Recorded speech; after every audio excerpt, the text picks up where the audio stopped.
Okay, welcome students for continuation of basicity of amines. In the previous lecture, we had seen basic nature of alkyl amine. So, alkyl amines basicity order is ammonia is less basic than primary amine,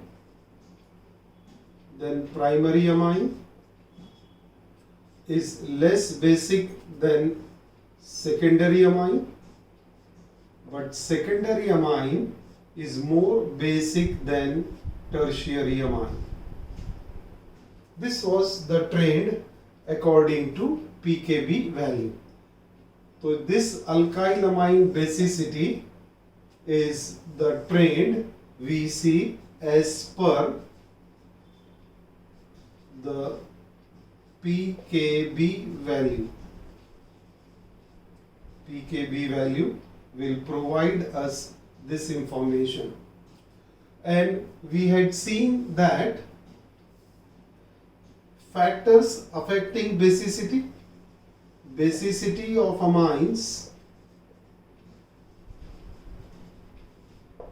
is influenced by structural factors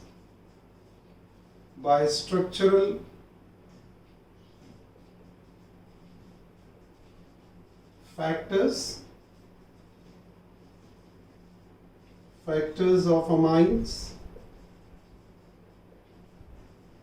such as क्या factor देखे थे हमने, such as first factor क्या था, first factor was plus I effect of alkyl group. Then इसके हिसाब से हमने देखा था ट्रेंड क्या बनता है, but this is not sufficient to explain the basic nature of amine. Then what we had seen, the second factor, solvation by water molecule, solvation by water. This is also not capable of explaining this trend. Then हमने क्या किया था, इसका combined effect देखा था, इसका combined effect of these two will explain that ammonia is less basic than primary amine is less basic than secondary amine, but secondary amine is more basic than tertiary amine. Now, in continuation of basicity of amines, today we will take basicity of aryl amine.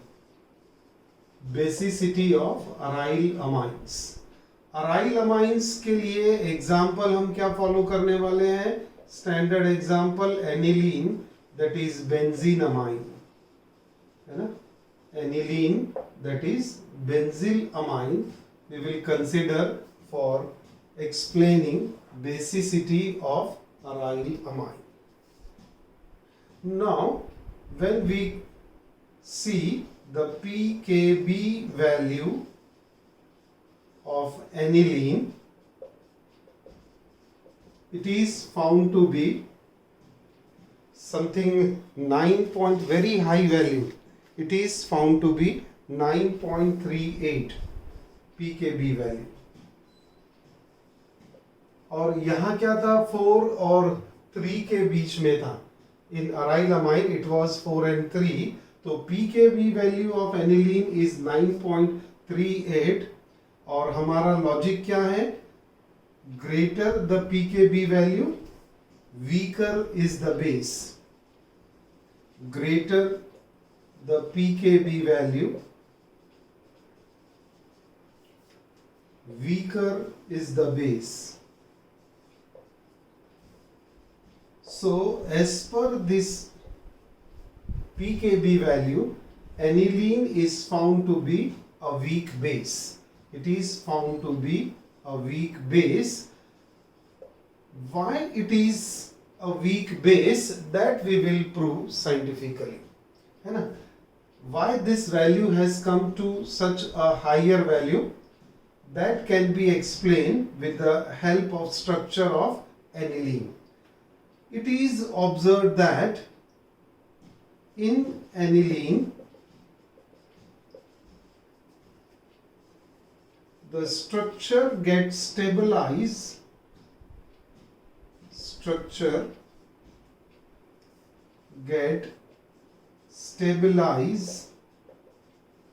through resonance.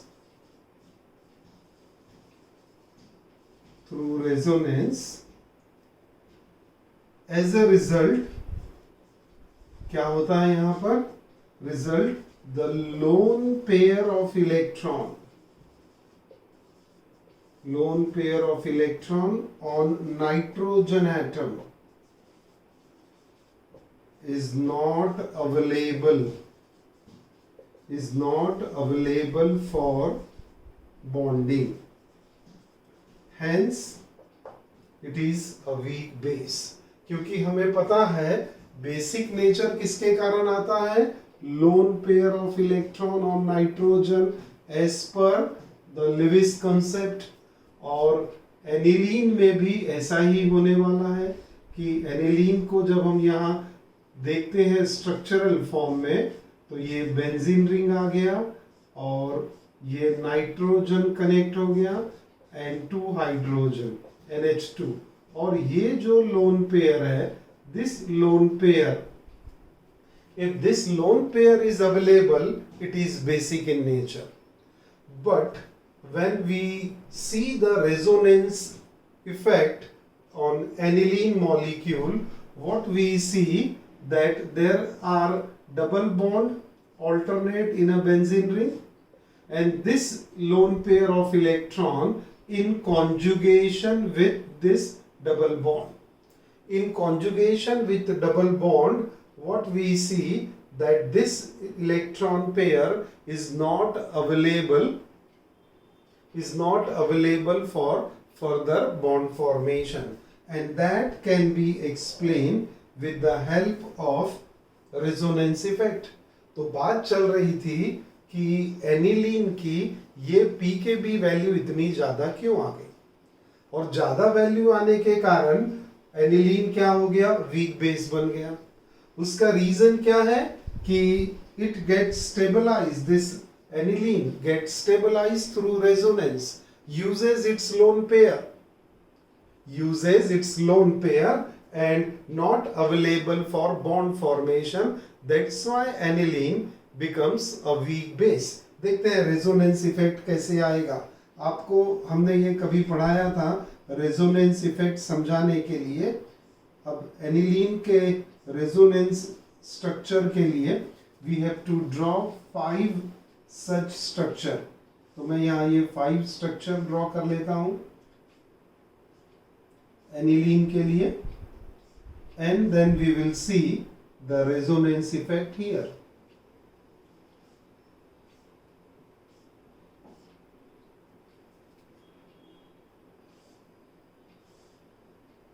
अब aniline में जो resonating structure आ जाएंगे, उसमें अगर nitrogen पे lone pair available है तो ये बेसिक नेचर हो जाएगा, और अगर वो अवेलेबल नहीं है तो बेसिक नेचर नहीं होगा.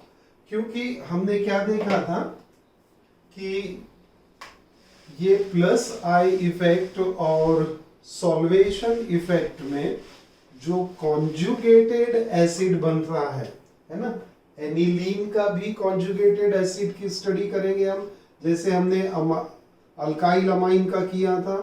तो ये हमने यहाँ पर एनिलीन लिख दिया, NH2 लोन पेयर. अब इसका कॉन्जुगेटेड एसिड बनाना है तो हम इसे काय के साथ ट्रीट करते हैं? वाटर के साथ. वाटर के साथ ट्रीट किया तो हमें मिलता क्या है यहाँ पर? Anilinium ion. एनिलीनियम आयन देखिए किस तरह से आ जाएगा.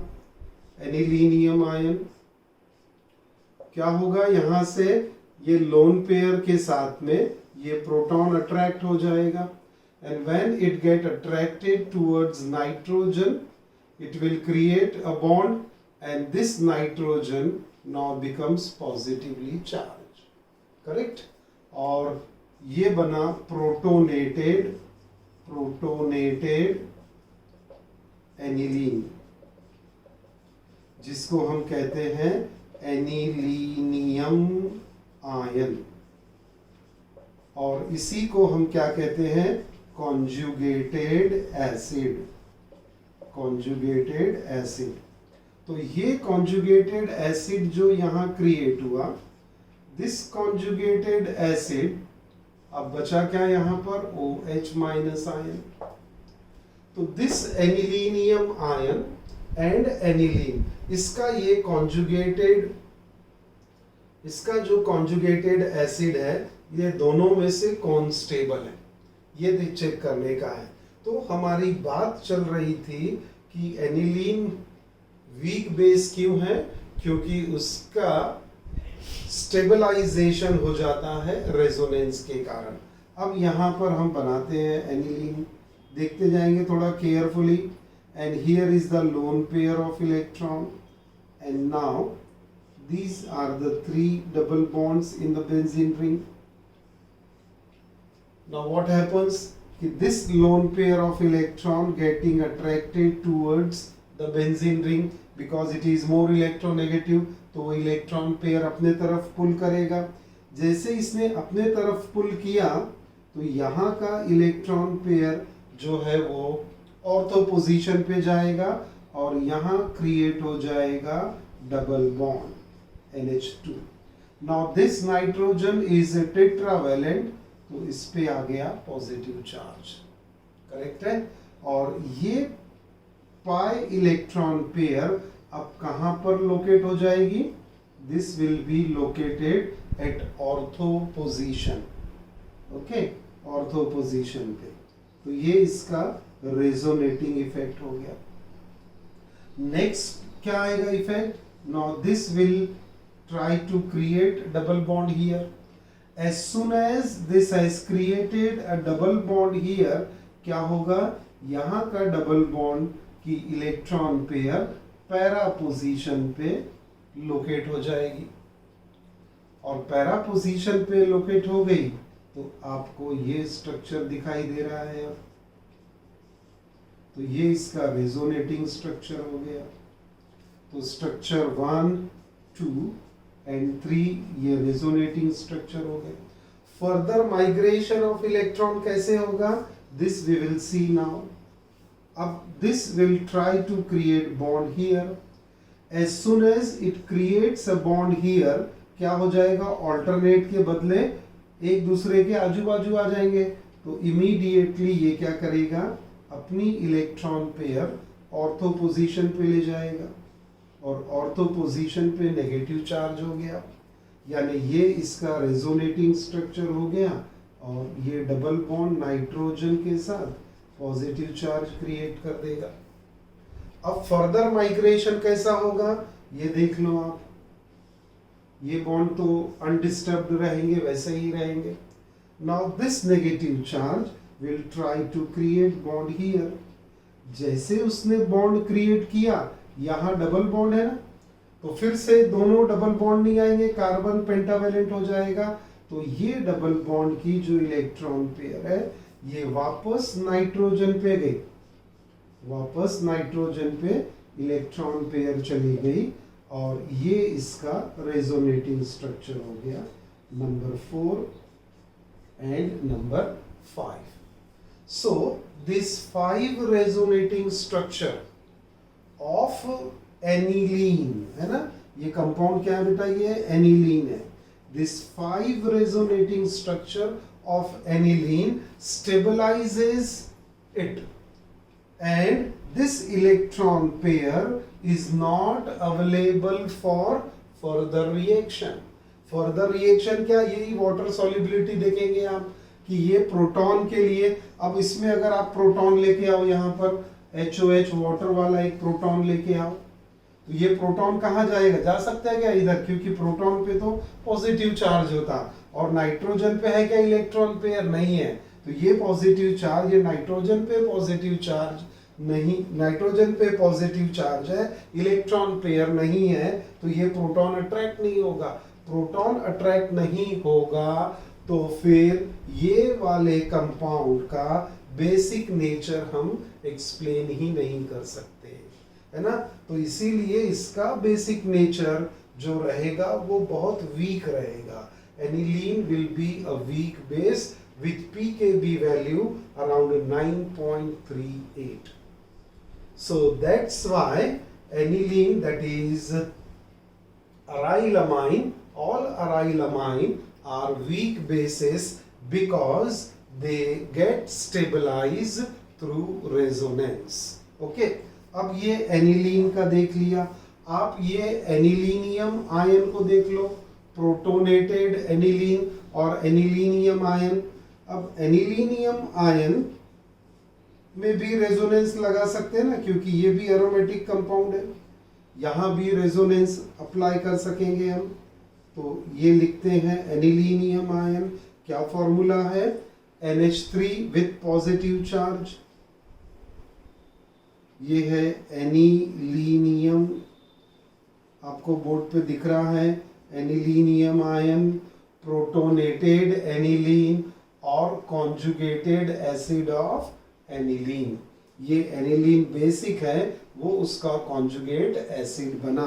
अब इसमें जो रेजोनेंस एप्लीकेबल होगा उसमें है क्या इलेक्ट्रॉन पेयर, ट्रांसफर हो सकता है क्या कुछ, यहाँ पर कुछ भी नहीं।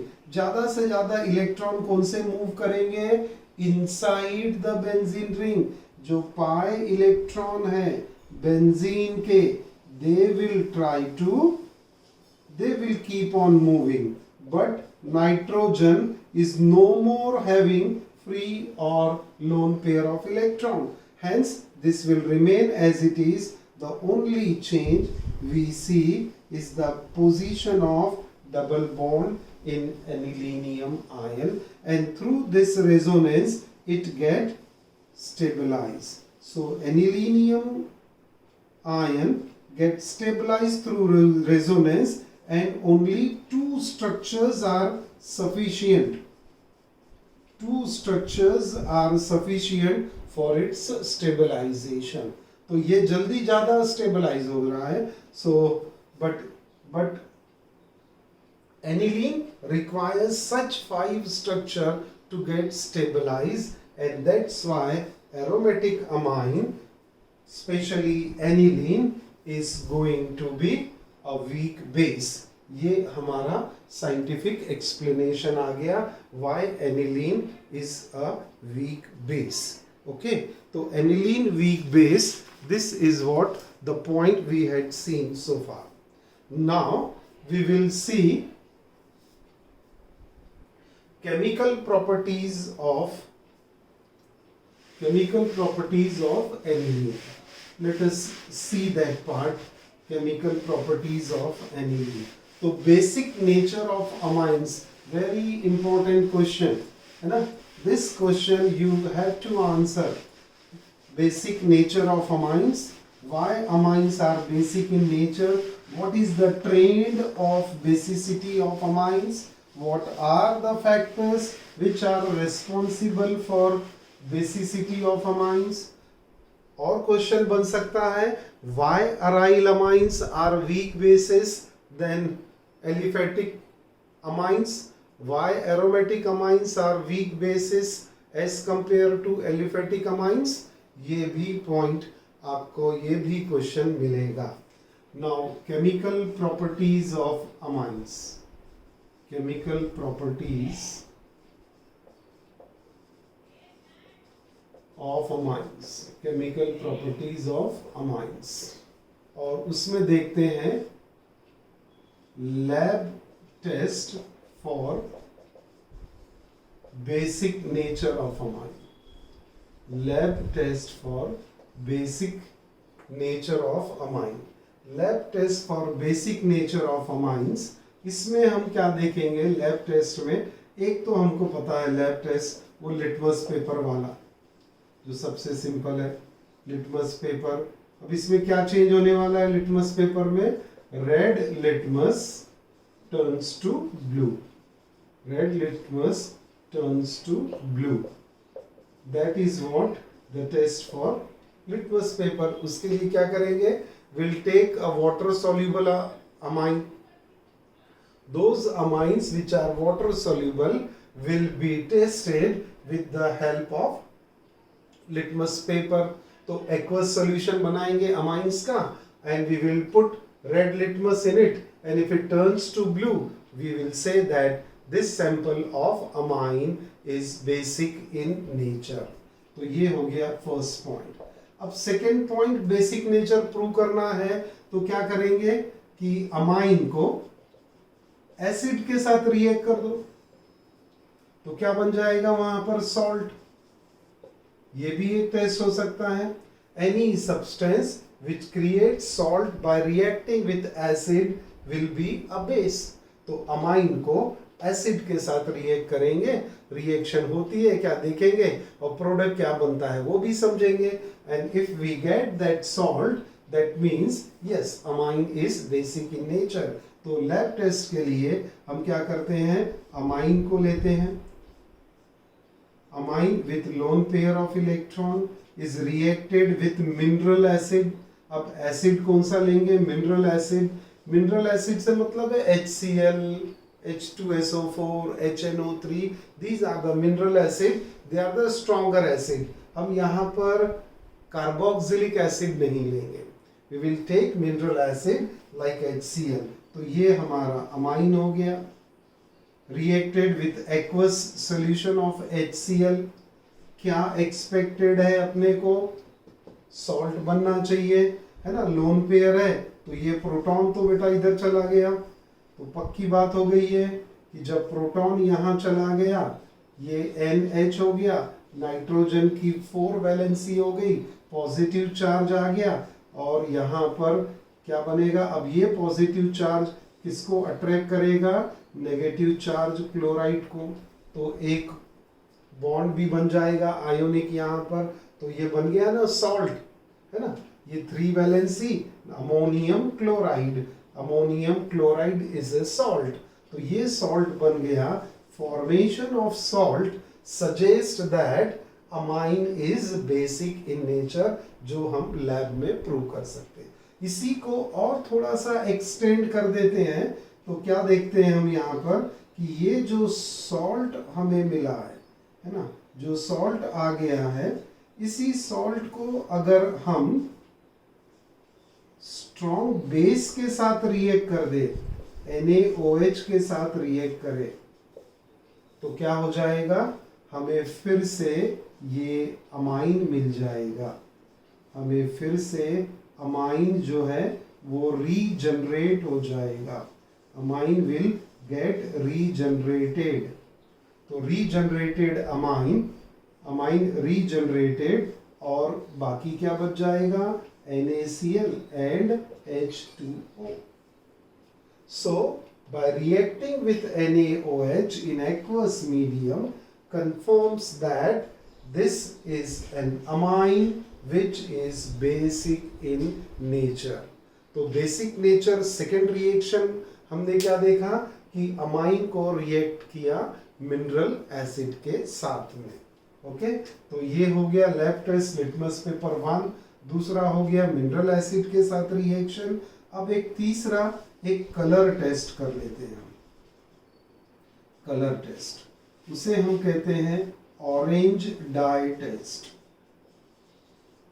Orange dye test, orange dye test. इसमें क्या होता है? वी टेक अल्काइल और aryl amine,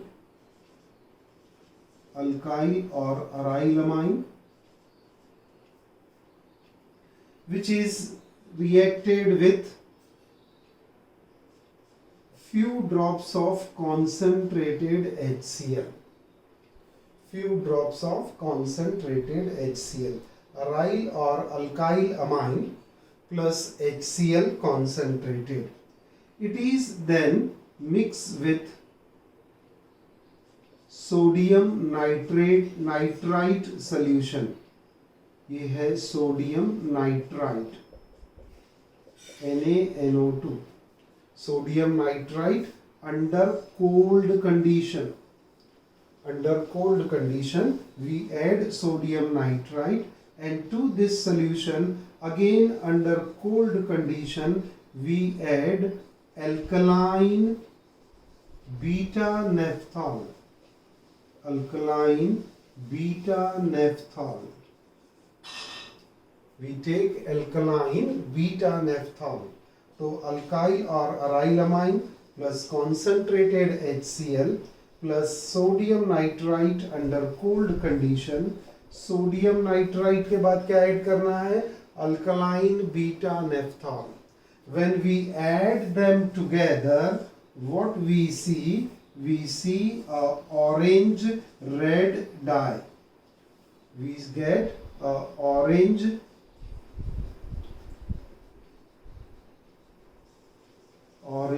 red dye. Thick colour का एक वहां पर प्रेसिपिटेशन आएगा जिसे हम कहेंगे orange red dye. The formation of orange red dye by the addition of concentrated HCl, sodium nitrite and alkaline beta naphthol, formation of orange red dye further confirms the basic nature of amine in laboratory. हमने theoretically इसको prove किया था, basic nature of amines है ना, pKb value निकाले, ये सब से हमने उसको प्रूव किया था. अब अगर लैब में आपको प्रूव करना है तो ये 3 टेस्ट होंगे. वैसे लिटमस टेस्ट को ज्यादा वेटेज नहीं होगा, वेटेज रहेगा रिएक्शन विथ मिनरल एसिड, और उससे भी सबसे इंपॉर्टेंट रहेगा colour test, that is orange red dye. तो आपको एग्जाम में यहां से भी क्वेश्चन जनरेट होगा. How will you confirm basic nature of amines through certain chemical reaction, और in lab how will you confirm, in laboratory how will you confirm basic nature of amine. तो litmus test, reaction with mineral acid and orange dye test. Through these 3 we can confirm basic nature of amines in our laboratory. Okay, now next chemical reaction we will take, that is Hofmann's exhaustive alkylation.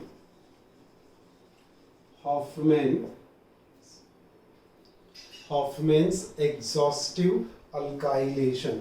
वैसे ये reaction हमने इसके पहले पढ़ा है, जब मैं यहाँ लिखूंगा तो आपके एकदम क्लियरली समझ में आएगा.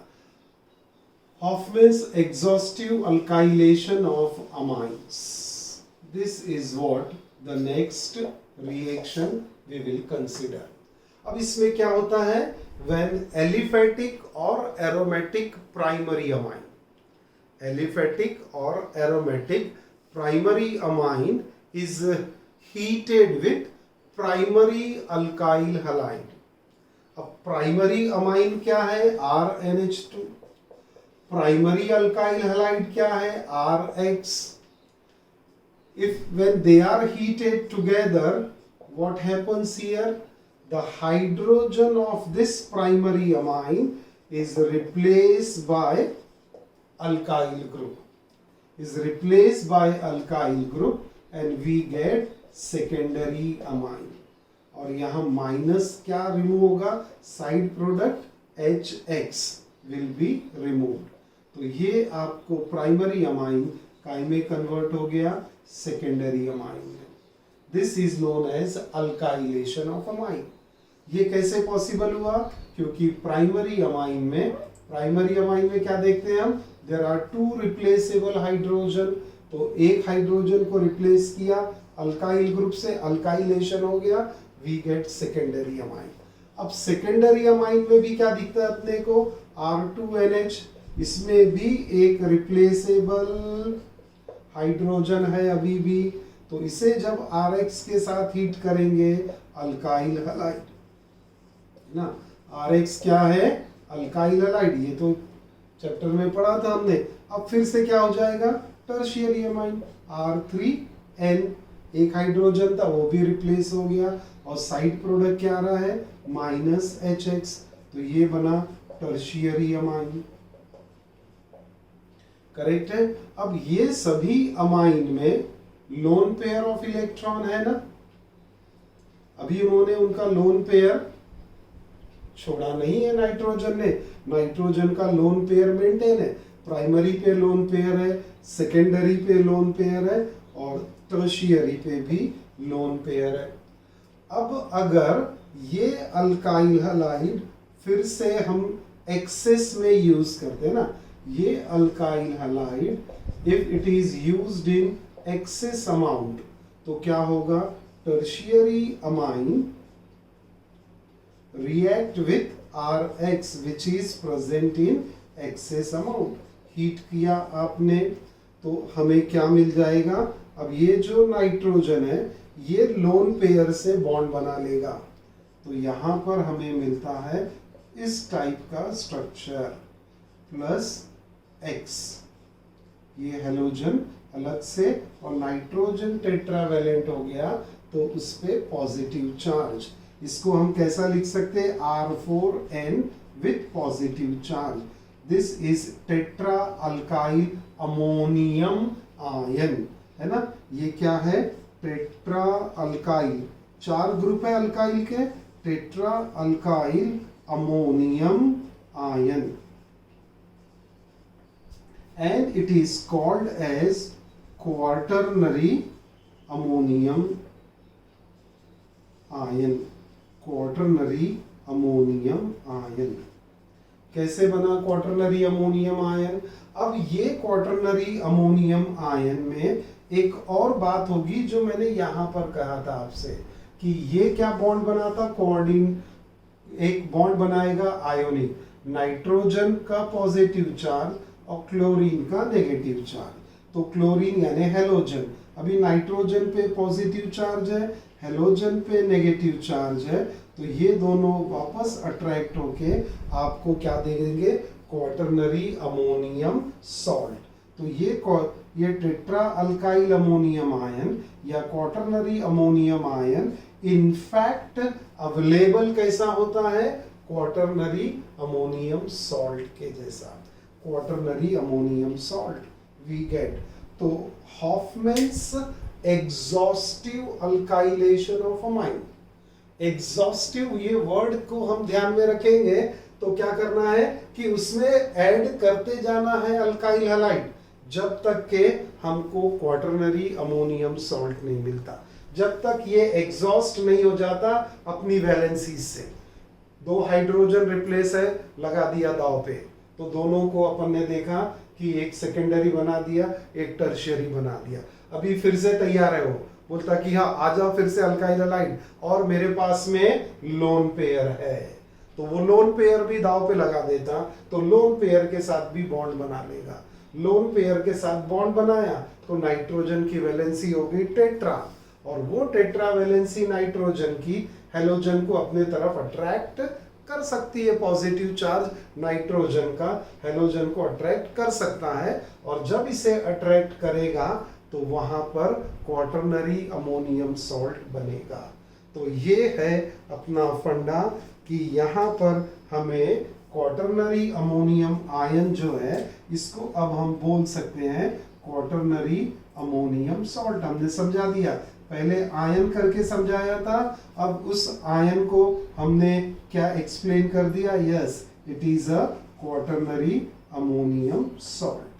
टेट्रा अल्काइल अमोनियम हलाइड है ना, टेट्रा अल्काइल अमोनियम हलाइड, तो ये बन गया सॉल्ट। सही है।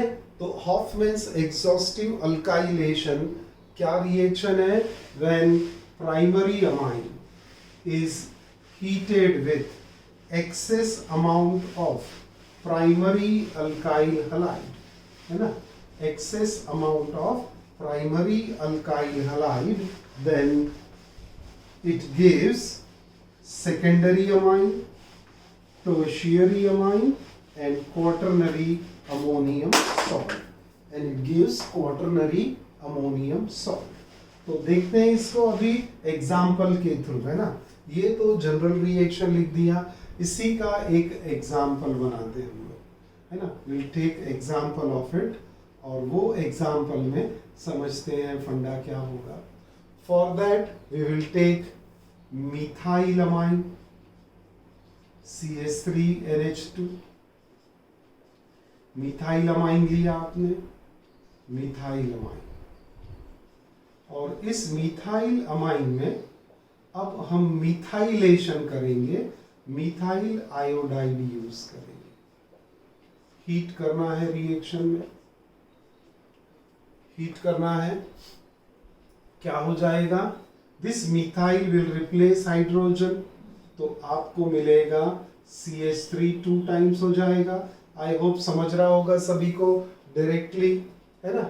CH2 2 times, here nitrogen with lone pair, एक हाइड्रोजन चला गया, एक बचा है उसके पास। जो हाइड्रोजन यहां से निकला वो किसके साथ कंबाइन हो जाएगा, आयोडाइड के साथ, तो क्या बनाएगा, हाइड्रोजन आयोडाइड। तो ये बन गया आपका डाइमिथाइल अमाइन। आपने मिथाइल आयोडाइड लिया था अल्काइलेशन के लिए, मिथाइलेशन, मिथाइल आयोडाइड, ये होगी फर्स्ट रिएक्शन। अब सेकंड में क्या करेंगे आप, सेकंड में लेंगे सेकेंडरी अमाइन,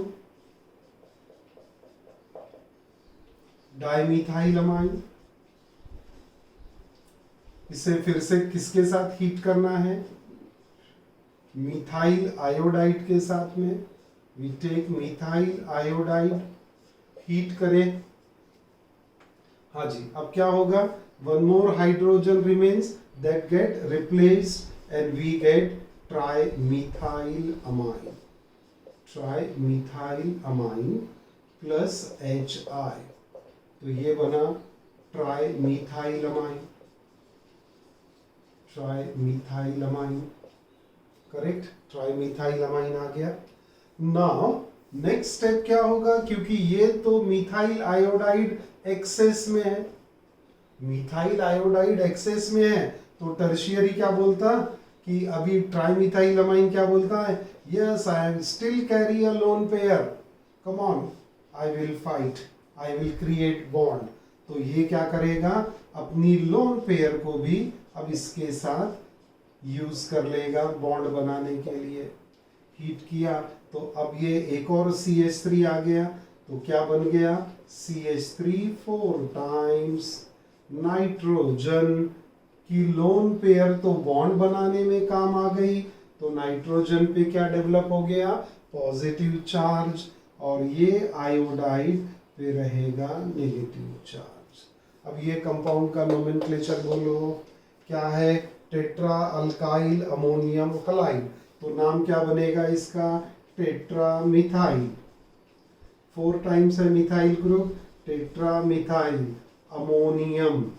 अमोनियम क्यों बोल रहे हैं, क्योंकि पॉजिटिव चार्ज आ गया है, तो ammonium iodide, ammonium iodide, tetra methyl ammonium iodide is a quaternary ammonium salt.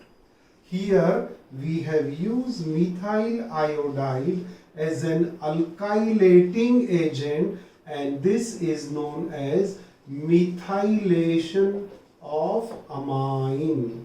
It is known as methylation of amine. So this is what the Hoffman's exhaustive alkylation of amine आपने example के साथ समझ लिया। अब third reaction देखते हैं, ये भी हॉफमैन का ही काम है ना, अपने लिए एक एक रिएक्शन बढ़ाते जाने का। Hofmann's elimination reaction, Hofmann's beta elimination reaction, Hofmann's beta elimination reaction. इसको यहां पढ़ने का एडवांटेज क्या हो जाएगा कि हमें क्वाटरनरी अमोनियम सॉल्ट ही यूज करना है, हॉफमैन्स बीटा एलिमिनेशन रिएक्शन। तो सेकेंड रिएक्शन हो गई थी Hofmann's exhaustive alkylation, that is over. Now we will move to Hofmann's beta elimination reaction. Hoffman's beta elimination reaction is what? A reaction where hydrogen atom get eliminated from beta carbon atom. Hoffman's beta elimination reaction.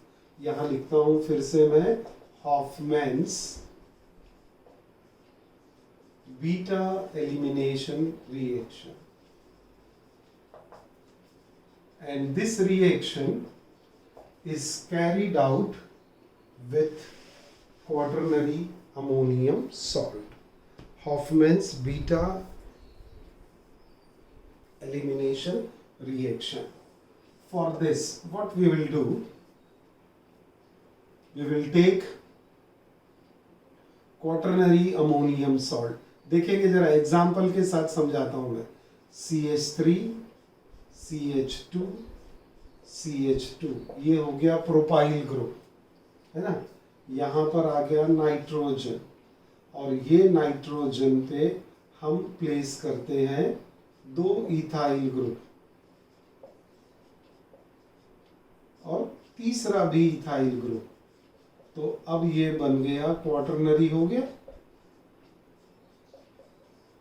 ये positive charge आ गया, और इसके साथ में हम यहाँ पर ये आयोडाइड लगा देते हैं।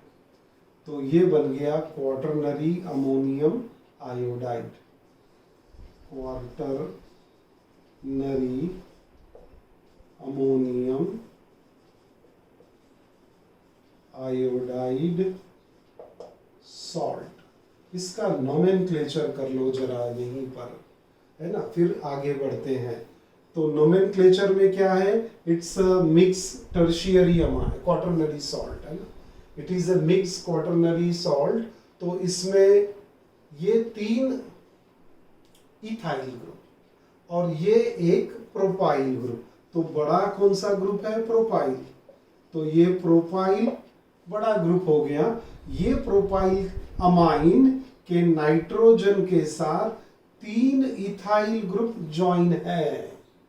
कैसा है कि ये propyl amine CH3 CH2 CH2N, ये प्रोपाइल अमाइन के साथ 3 इथाइल ग्रुप ज्वाइन है। तो क्या लिखेंगे यहाँ पर, N, N ट्राई इथाइल है। क्या ट्राई इथाइल, प्रोपेनमाइन। अब प्रोपेनमाइन तो नहीं है, अमोनियम है, ये अमाइन नहीं है, पॉजिटिव चार्ज आ गया। तो ट्राई इथाइल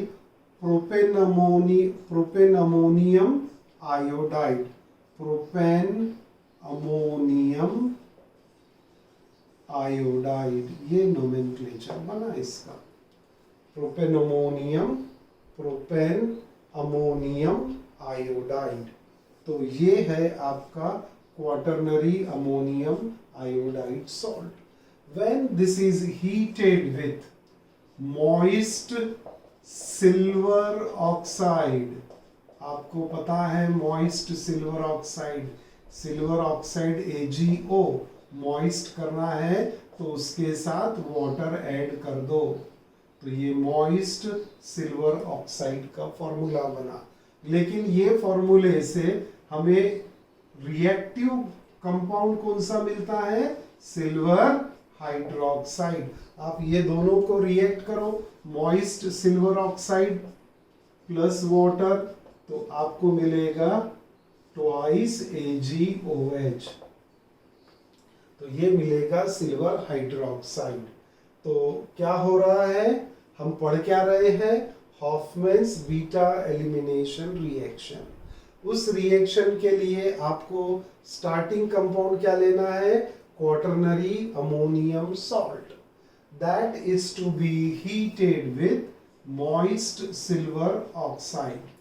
हीट करेंगे तो मॉइस्ट सिल्वर ऑक्साइड क्या देगा आपको? Silver hydroxide. जब इसके साथ हीट करेंगे तो क्या हो जाएगा? यहाँ पर ये हाइड्रोक्साइड रिप्लेस करेगा आयोडाइड को और हमें मिलेगा क्वाटरनरी अमोनियम आयोडाइड के बदले हाइड्रोक्साइड।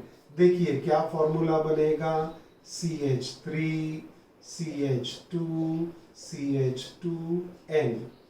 ये प्रोपेनमाइन हो गया।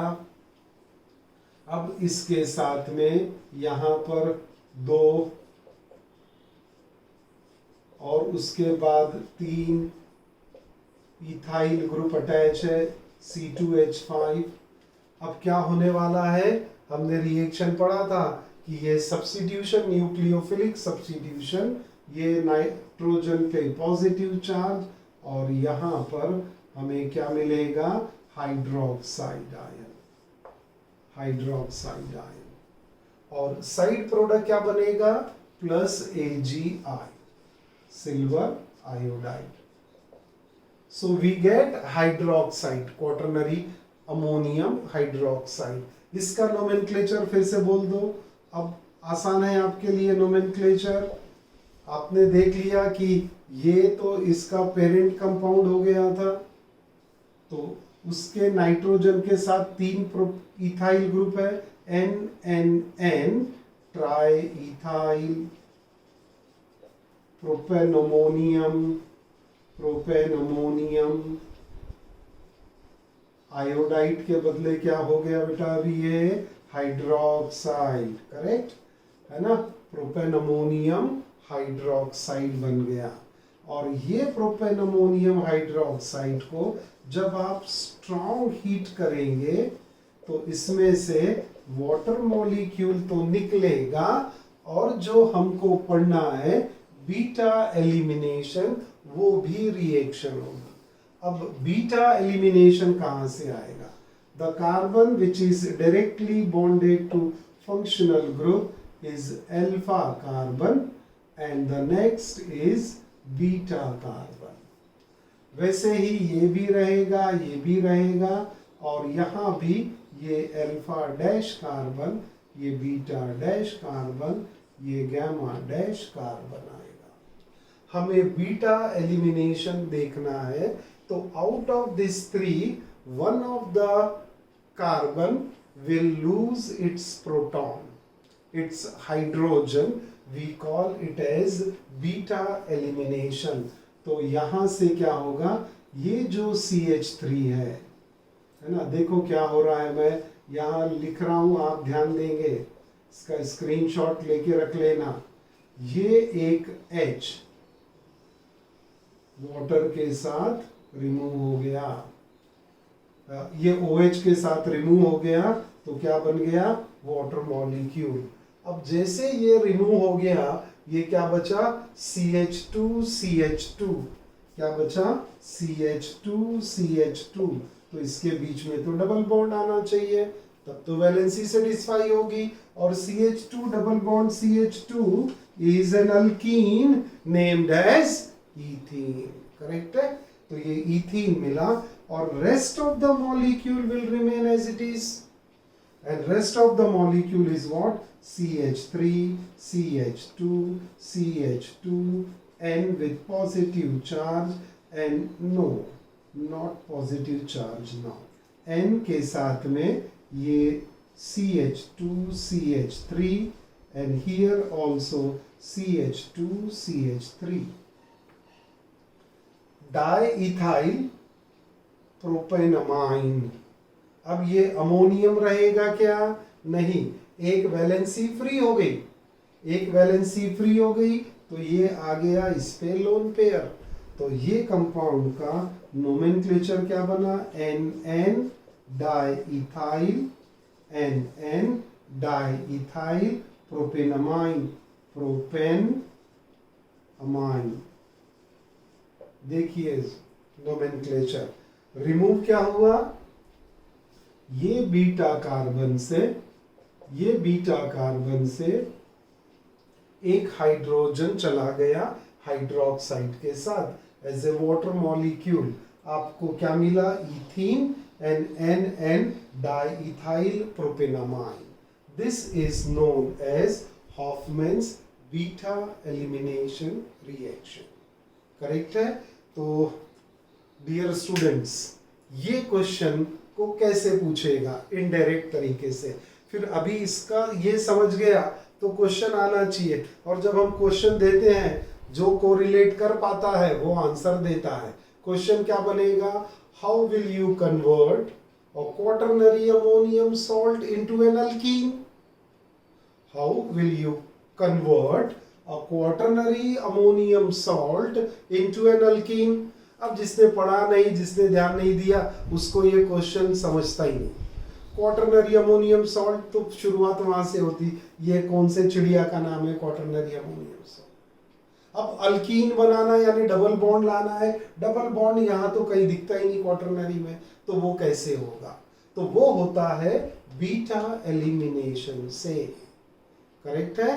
तो बीटा एलिमिनेशन तो हमें कनेक्ट करते आना चाहिए कि क्वाटरनरी अमोनियम सॉल्ट से अल्कीन यानी हॉफमैन्स बीटा एलिमिनेशन रिएक्शन. इसीलिए हमें क्या करना होता है कि एक मेमोरी चार्ट बनाना होता है, उसमें ये कीवर्ड को लिखना होता है हमें कि quaternary ammonium salt can be converted to alkene through Hofmann's beta elimination reaction. Correct है.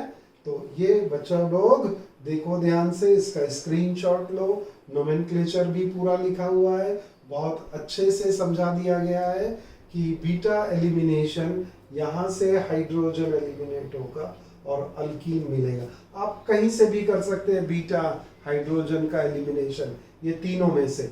यहाँ से नहीं पॉसिबल है ना, ये बीच में से नहीं पॉसिबल है, तो यहाँ से बीटा एलिमिनेशन आपको अल्कीन मिलेगा. ठीक है. तो हम लोग कंटिन्यू करेंगे आगे इसकी केमिकल रिएक्शन अमाइंस की in the next class. See you soon.